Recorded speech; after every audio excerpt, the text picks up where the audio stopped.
पाहताय महाराष्ट्रातील सर्वात जलद news network Maharashtra police news 24। Mangaon तालुक्यातील गोरेगाव परिसरात संताप उसळलाय आणि यामागचं कारण आहे एका 22 वर्षीय तरुणीची निर्गुण हत्या।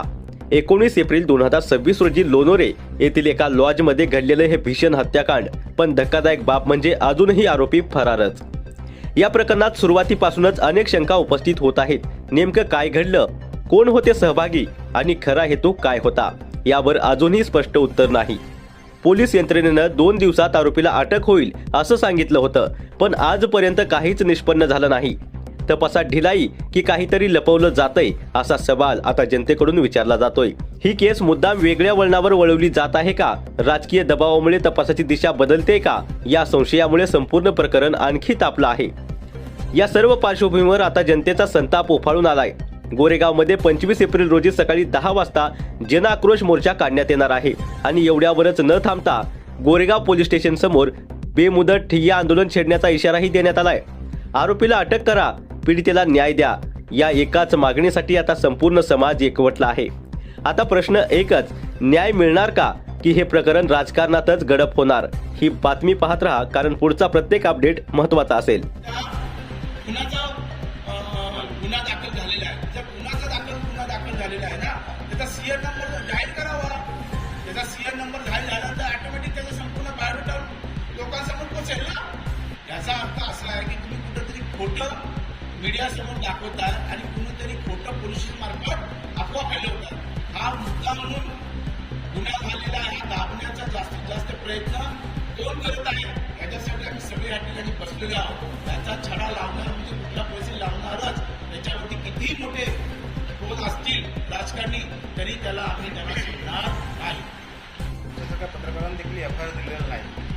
काही असे चॅनल आहेत तर ते चॅनल त्या आरोपीच्या घरापर्यंत गेलेले आहेत आणि ते सांगतात का हा आरोपी इथं राहतो आणि नावासहित त्यांना माहिती पडतं, परंतु इथल्या स्थानिकांना, इथल्या लोकांना, इथले जे ज्या मुलीवर आज अत्याचार झाला आहे इथले कार्यकर्ते त्यांना पोलीस कुठलीही गोष्ट सांगत नाही, लपवाछपीची वार्ता करतात। आपण काय बोलतो? जे लोणेरे या ठिकाणी जो हत्याकांड झालेला आहे, बौद्ध समाजातील ज्या मुलीचा हत्याकांड केलेला आहे, तर पूर्णपणे तिच्यावरती वार करून तिला संपवलेला आहे।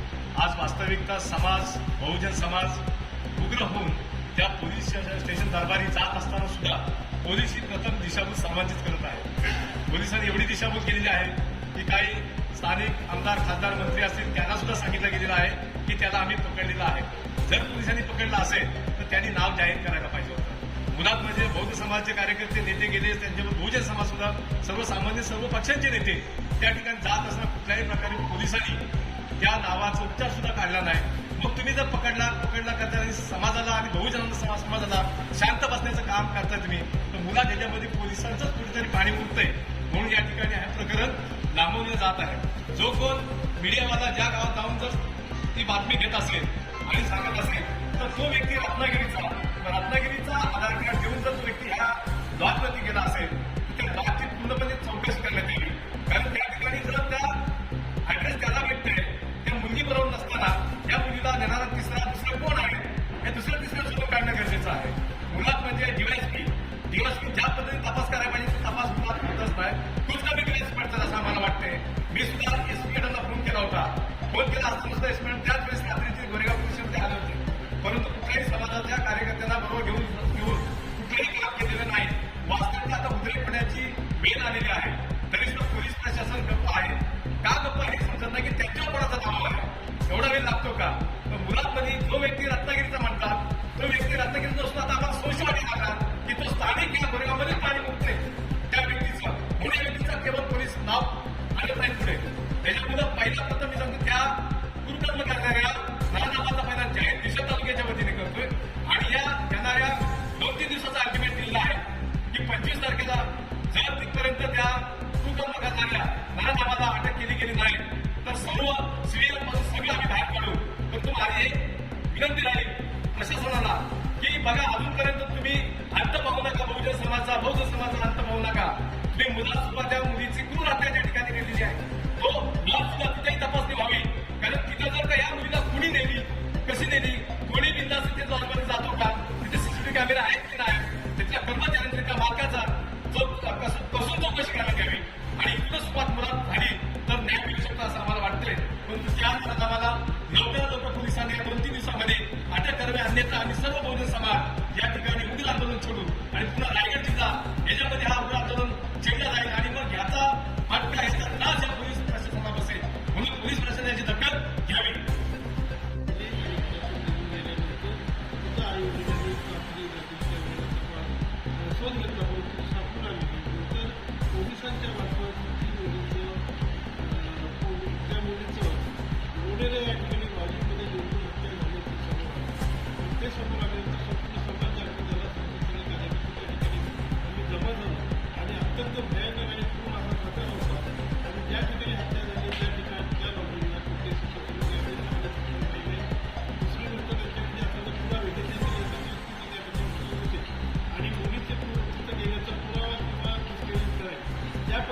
त्या मुलीची वध झालेला आहे, खून झालेला आहे, म्हणजे हात पाय बांधून तिच्यावर वार केलेले आहे.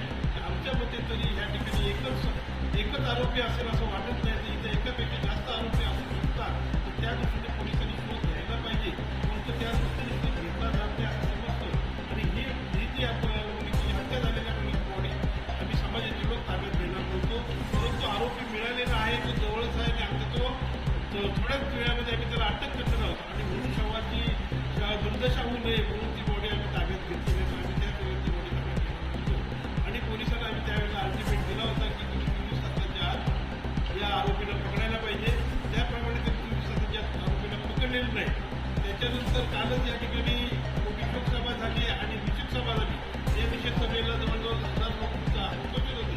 सर्व लोक तुम्ही गेले त्यांच्या ठिकाणी सांगितलं, परंतु पोलीस स्टेशनमधून समाजाधिकारी गोष्टी मिळालं नाही. आणि म्हणून पुन्हा सामाजिक कार्यकर्त्यांनी सर्व कार्यकर्त्यांनी एक अल्टिमेट दिलेलं आहे. 25 तारखेला या ठिकाणी भव्य आक्रोश मोर्चा काढण्यात येणार आहे.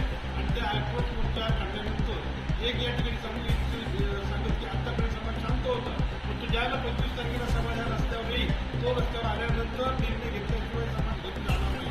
दिवस रात्र त्या ठिकाणी आंदोलन चालू राहील. अशा प्रकारची भूमिका समाजाच्या वतीने मी या ठिकाणी जाहीर करतो. महाराष्ट्र पोलीस न्यूज 24 साठी रायगड जिल्हा संपादक उत्तम तांबे.